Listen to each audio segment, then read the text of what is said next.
Noff Clipper, hi friends. Welcome back to the Darth Momo channel. Today, I want to discuss a Star Wars viewing order, but not one intended for canon. For watching strictly canon content and nothing else, please check the link in the description for my suggested viewing order on canon content as of September 2020.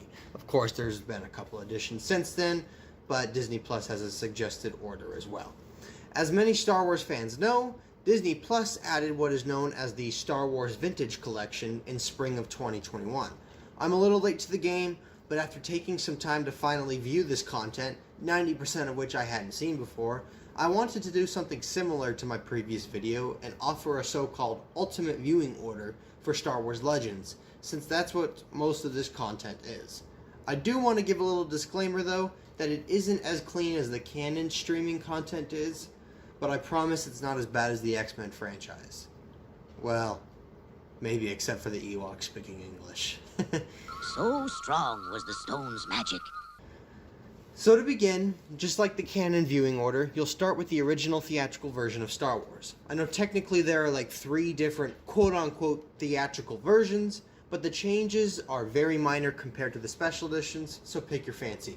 You can find these on either old VHS tapes that can hold up well, 2006 bonus DVDs.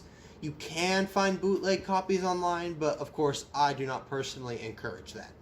Next, you'll do the same thing and you'll watch the theatrical version of The Empire Strikes Back, and then finish it off with the theatrical version of Return of the Jedi.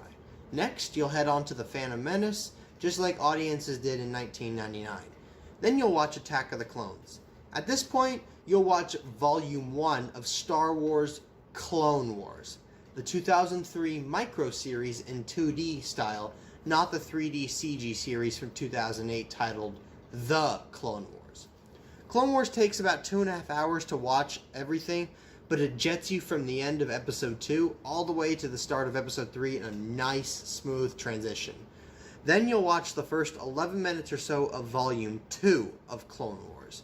Now, it is at this point that you could watch the Clone Wars movie and first 6 seasons, as they are technically both Legends and canon, but I think as far as the Legends continuity goes, it is better to keep the 2008 Clone Wars out of it, but this is your call. I would personally recommend skip it, but again, your call. So either watch or skip, then you'll finish off the rest of Volume 2 of Clone Wars, then check out Revenge of the Sith. Next, you'll watch Star Wars Droids. Then, you'll watch the special edition of A New Hope. Now you get to treat yourself to the holiday special. Unfortunately, this is only viewable on YouTube or VHS recordings from 1978, so if you don't feel comfortable with that, you can just watch the cartoon The Story of the Faithful Wookiee on Disney Plus, which is from the holiday special. If you survive that, watch the special edition of The Empire Strikes Back, then buckle in for both seasons of Star Wars Ewoks, then watch Caravan of Courage and The Battle for Endor. While these are not the greatest, I promise they are not the worst thing, and if you try, you might be able to enjoy some, if not all of them. I personally did, most at least. Now you get to finish it off with the special edition of Return of the Jedi, and call it quits. Or move on to the over 130 hours of canon content as of July 22. Have fun! Thanks for watching. Please subscribe to the channel.